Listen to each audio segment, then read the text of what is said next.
Welcome to the CALPADS End of Year Reporting Certification Training. I am Nathaniel Holmes, and today presenting with me is Kyron Pagulayan.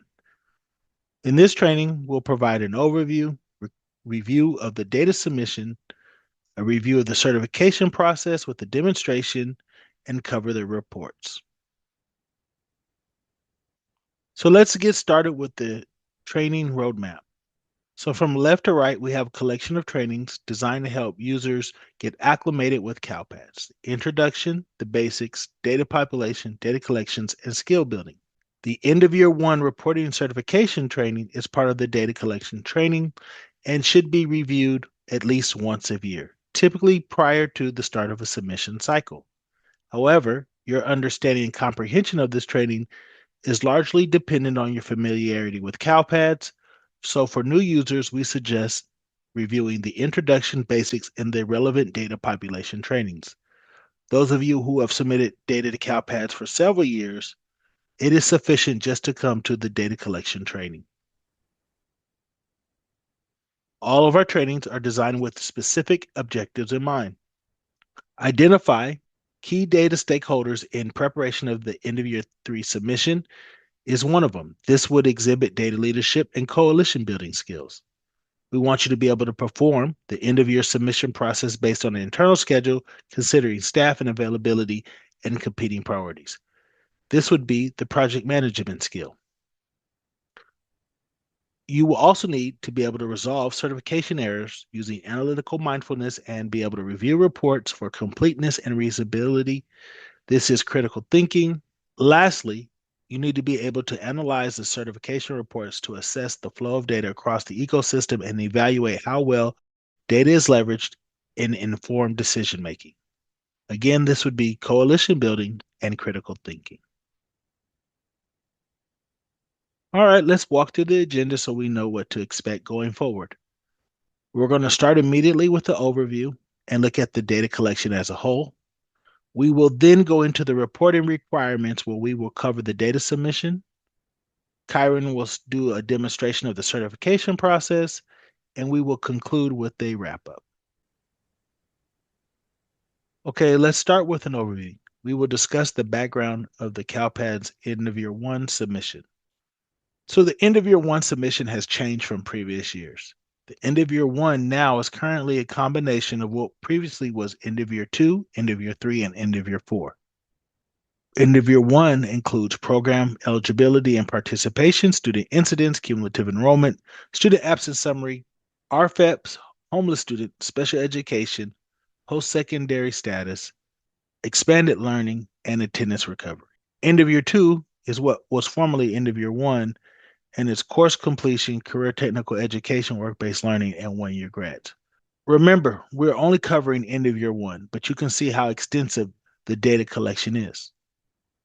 Okay, here we have a visual of the data submission window, and we're currently in this gap as we are recording this training. So this is a period of pause in the certification cycle. However, CalPADS work is ongoing. The snapshot for end of year will start May 5th. That's here. You can follow my cursor. Once the snapshot begins, you have access to all reports and certification errors. Currently, if you're viewing this training prior to May 5th, you have access to your data discrepancies. The end of year submission, end of year one, has a deadline of July 17th, 2026. There is a bit of an amendment window from July 17th to July 31st. July 31st is the final deadline. Also, the end of year submission runs concurrent with cohort processing and end of year two. So there's a lot of work, and we would encourage you all to start submitting of your data, reviewing data discrepancies prior to the start of the submission window. However, it's important to note that end of year one and end of year two have different deadlines, and end of year one is sooner than end of year two.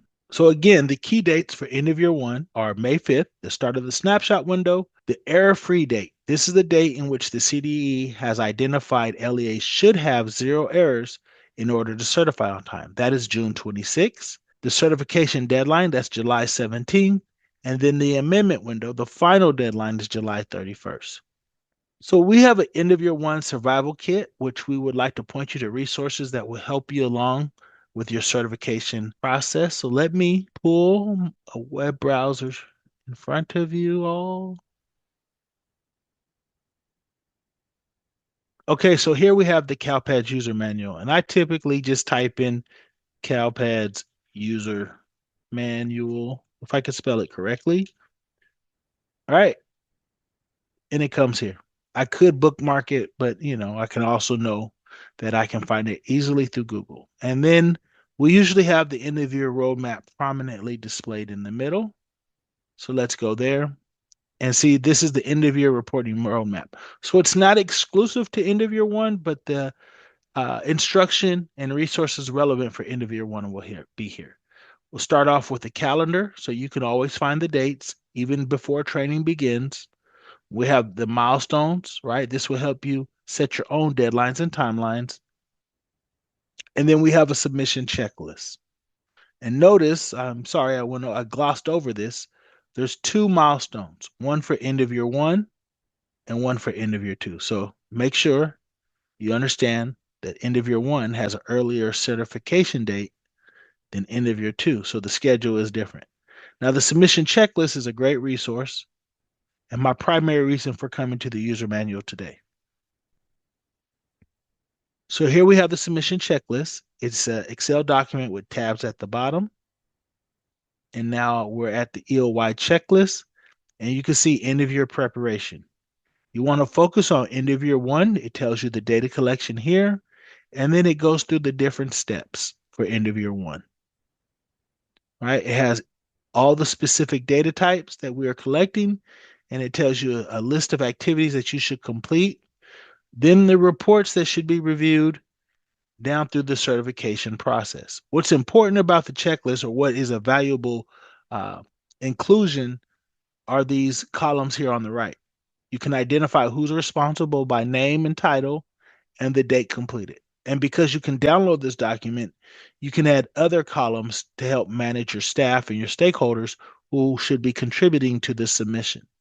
So I would suggest you all, especially if you're new, download the checklist. And so you can check off things, right? So, like the date completed, you can set the date completed, but you can also set a milestone date. You can add that column so you can verify the date it should be done and the date it was actually done, right? You can keep track of staff that who may not be 12-month employees, staff that may go on vacation. Are they contributing in a meaningful manner before leaving? So that's the checklist. And then just real quickly, you can see there's resources to the CalPADS communication with relevant information for end of year, general reminders, changes, a description of how end of year one has been consolidated, so on and so forth, information about the cohort.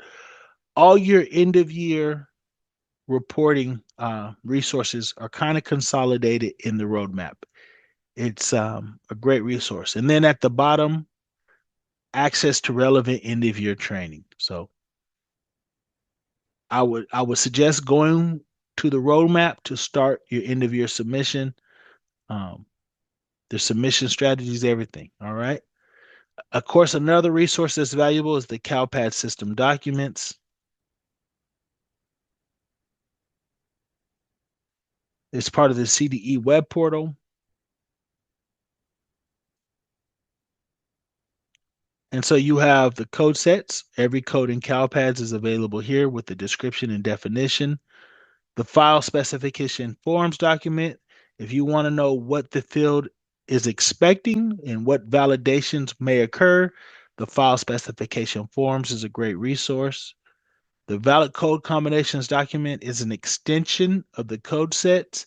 So when codes have relationships or conditional values, the valid code combinations works just like it's described or its title, right? What codes are valid in combination with each other.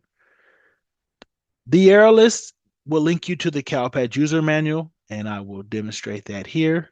The user guide still provides the why of CalPADS. It gives you some programmatic information so you can better understand what data is expected. So these are all great resources. Let's look at the error list real quickly. So this is linked directly to the user manual. You can also find the error list in the user manual under help and troubleshooting. And so for your input validation errors, when you submit records to CalPADS and they're rejected, you can find those errors here under the record types, right? Certain errors, DDs and CDDs, might be related to the submission. So you have end of year one. So if it says E1 or E2, you'll find those under end of year one or end of year two.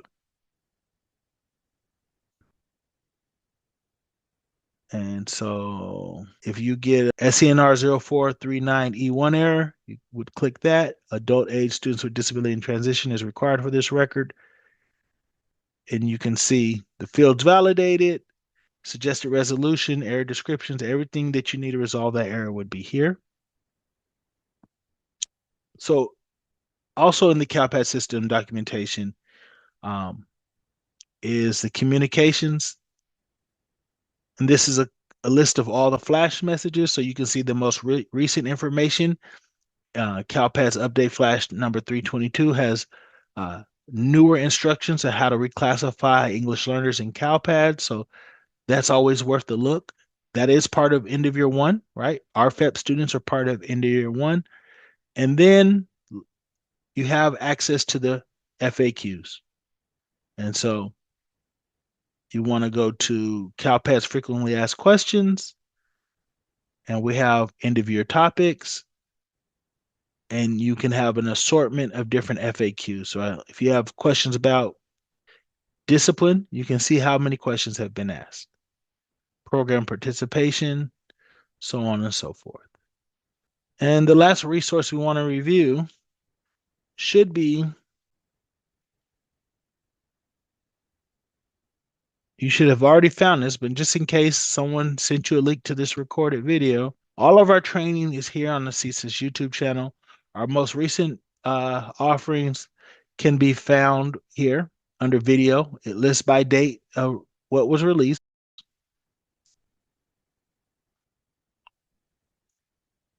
If you have someone who is new and you want to direct them to training, you would send them here. And you can see that the training that was on our training roadmap, we have the basics, we have data population. This is for fall 2, fall 1, end of year data population. So it's a collection of videos. If you need, if you watch this training, you need more information on student discipline or work-based learning, you can go to incident data for student discipline. You can go to work-based learning, post-secondary, so on and so forth.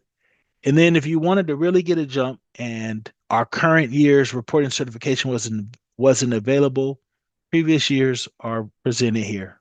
So a lot of the times with reporting certification, the data collection is very similar to what was the previous year, and you can get a good head start. Of course, the changes and the newest information won't be available in the last year's training. However, there's still usually enough carryover from year to year that it's still valuable to watch the training.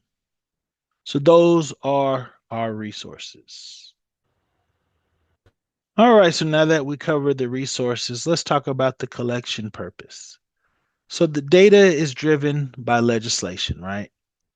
There's requirements that are dictated by the Every Student Succeeds Act, or ESSA, the Individuals with Disability Education Act, IDEA, certain California legislation like AB 2657. The legislation requires this information to be publicly displayed, and there's indicators on the dashboard, such as chronic absenteeism that comes from end of year one. And there are several reports on DataQuest, your suspension rate, expulsion rate, that also comes from end of year one.